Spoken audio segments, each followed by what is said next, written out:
started to pray this, and because the Lord directed me to do this, I actually started, and now it doesn't work this way now, I wish it would sometimes, but I actually sensed the power of the Lord behind me as I would do what he told me to do in prayer for my mom. And I'd fast for her, and I could tell something was changing. But when I would talk to my mom on the phone, she was still, in fact, it was funny, she actually got more involved in sin as I started praying for her. Which I was like, why? I thought God was doing something. This is getting to be more of a nightmare than it is. All right, so I'm talking to my mom, and Kelly and I are starting to pray for my mom, all this kind of fun stuff. We come into agreement to pray for her. And I'm home one weekend, and my brother, my older brother, wants to argue with me about who Jesus is. Okay? Because he had been taking philosophy courses at the local library. So we're now having a Jesus discussion. And I stunk at apologetics at that point. I mean, I really stunk at it. But for some odd reason, the Lord was kind enough to help me trip my brother up, or I made him really mad at me. And he said this to me. Okay, now this is 3 months of me praying for my mother. I'm talking to my brother one night, and my mom's watching my brother, and I have this conversation. He says to me this, okay, I don't know if your argument is right or not, but if you say one more word to me about Jesus, I'm going to get up and I'm going to beat the living daylights out of you right now. Does that sound like a fun conversation with people? This is my family, okay? And before I met the Lord, my brothers and I fought all the time. My natural response before that would have been, well, then you better stand up because we're going to go at it. Wow. Seriously. So I thought, and have you guys ever had those struggles after you get saved? Should I be who I used to be or try to be a Christian? And I said, oh, okay. Yeah. I said, Craig, the only reason I'm talking to you about this is because Jesus is real and he means everything to me. And I actually broke down and started crying. And he didn't know what to do with me. And the reason I was crying wasn't because I thought my brother could beat me up. I was frustrated because I'm terrible at this stuff. So I get up and I go to my bedroom. I'm laying down on the bed and I'm weeping for our Lord, and I'm just like, God, why do you have me do this? Why don't you have someone else do this? I'm really bad at this. My mother opens the door. She comes in, she's rubbing my back because she thinks I'm crying because I'm all upset about my brother threatening to beat me up. She looks at me and she goes, Brian, I don't know why I'm telling you this, but I'll go to church with you tomorrow. I looked at her and I'm like, what?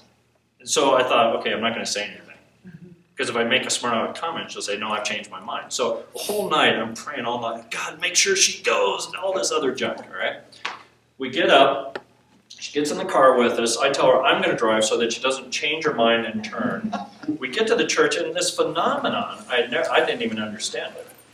This made no sense to me whatsoever. We got within 30 feet of the door where the pastor was standing, waiting there to greet everybody as they were coming in.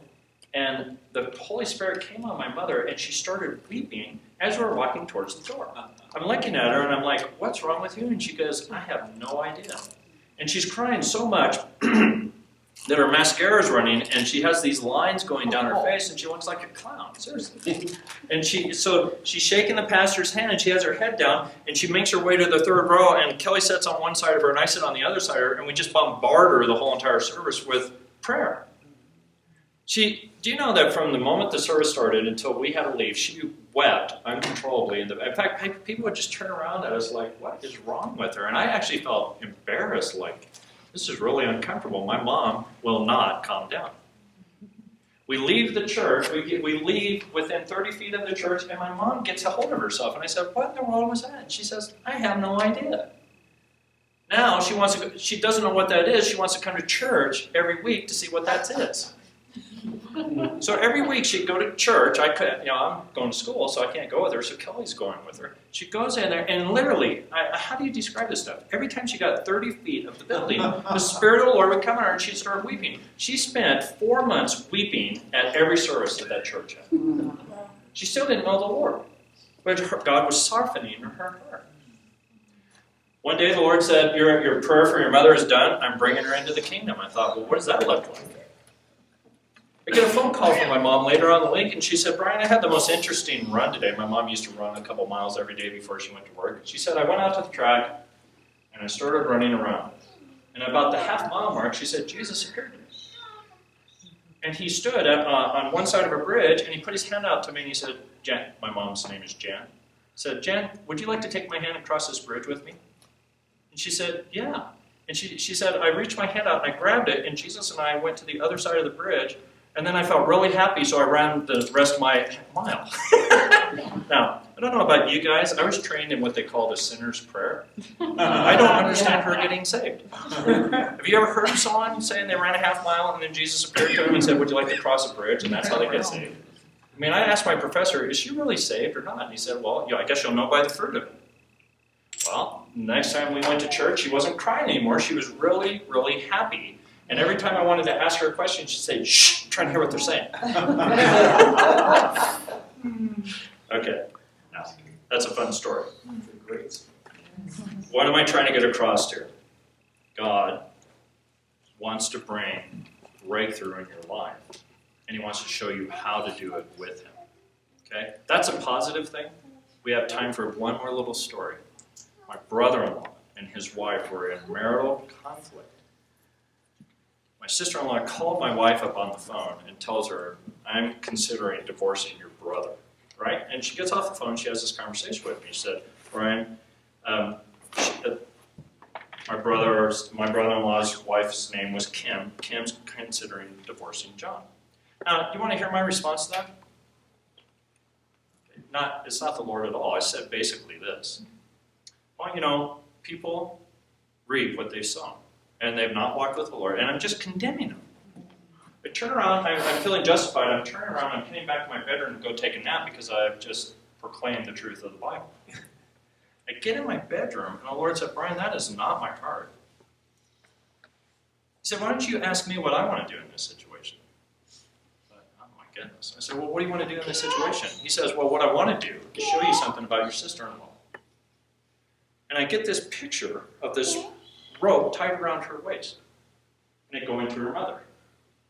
And he said, Brian, see that rope that's tied to her mother, and then her grandmother, and then her great-grandmother? And I said, yeah. I said, what in the world is that? And he said, well, that's a curse. And it's been coming through their generations through the mother side of the family, and it's a curse of divorce. Now, when he told me that, a light went off, and I knew that. I realized that the mother divorced, and so had the grandmother, but I hadn't thought it was a curse because I didn't even know anything about that. He says, now that's a curse. And then he says this really interesting thing to me. He says, and you're going to break it right now so that she doesn't fall into it. Now, does this mess with your guys' theology? Because it really messed with mine. I didn't realize that you had the authority to break a curse over someone that didn't know the Lord. So I really struggled with that. And all of a sudden, I'm trying to theologically figure that out. How can I break a curse over someone who does not know the Lord? And then the presence of the Lord fills me, and he says, all right, Brian, I want you to speak out what I'm going to tell you to say. And I'm in my bedroom. You guys ready? I've had so many interesting experiences in my bedroom. I actually am going to take pictures of it and give it to my grandkids and say, this is the bedroom of the Lord. Because I've met the Lord so many times in this room. I'm in the bedroom. I'm looking at my closet, and I'm yelling at the top of my lungs. Because I feel the presence of the Lord and the authority of the Lord, and I'm screaming, I break this curse over your life. It is not going to affect you. And I command it to lift off in the name of Jesus. And everyone in the house is listening to me do this. After I get done with that, this faith of the presence of the Lord lifts off of me. And I just kind of turn into this spineless Brian again. And just fall in bed and try to take a nap and try to figure out what was all that. Okay. Have you guys ever had an experience in the Lord that's way beyond you, that takes you 20 years of being a Christian to figure out what you did that day? That's what happened to me. I couldn't figure that out. I didn't know what to do with that, so I just forgot about it. 3 months later, we come out here to Colorado, go on vacation, and my sister-in-law gets with my sister, and she takes her out to go shopping. And I made these jokes, but they're true. They left me at the house to die, so I didn't have anything to do. So I just kind of walked around the house and looked at beans on shelves and put them back. And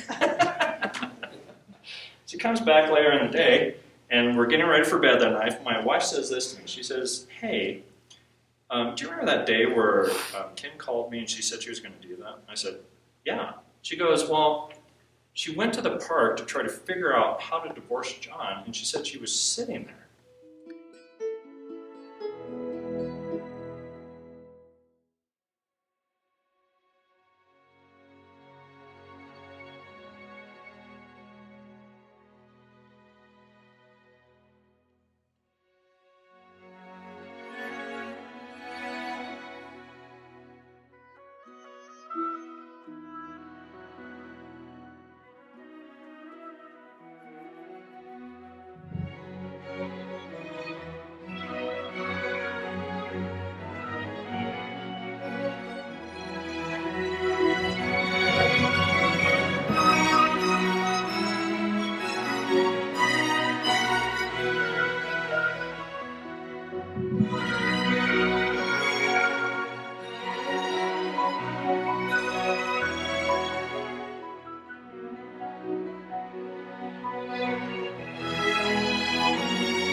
she goes, now get this language, you're going to really enjoy this. She was contemplating on how to do it, and she said an egg broke over her head and came on her head and washed down her, and then all of a sudden this new thought came in her head, and she said, this is ridiculous, why would I do this? And I looked at her and I thought, an egg broke over, what did she do? You guys get that? I don't even know what that means. And then I said to my wife, this shows you how perceptive I am. I said, well, what do you think happened? So I laid down later in bed that night, and I'm just thinking about that. Well, what do you mean an egg broke over your head? Does that sound theological to you? Like an egg. And I'm asking the Lord, well, what in the world is that? And the Lord said, well, Brian, remember 3 months ago, I met you in your bedroom, and when she went over there, I told you to pray this prayer, and when you prayed it, it broke that yoke over her so that she could be set free. And then he said something to me that really gripped my heart. Are you ready? He said, the level that I meet you when you're praying for an individual is the level that I release over that person when you're praying for them. Boy, that really touched my heart, because I realized God has given you and I weapons to speak into situations that are changing things profoundly. Because God doesn't just give you that prayer and say that has no avail. He gives it to you so it'll change people's lives.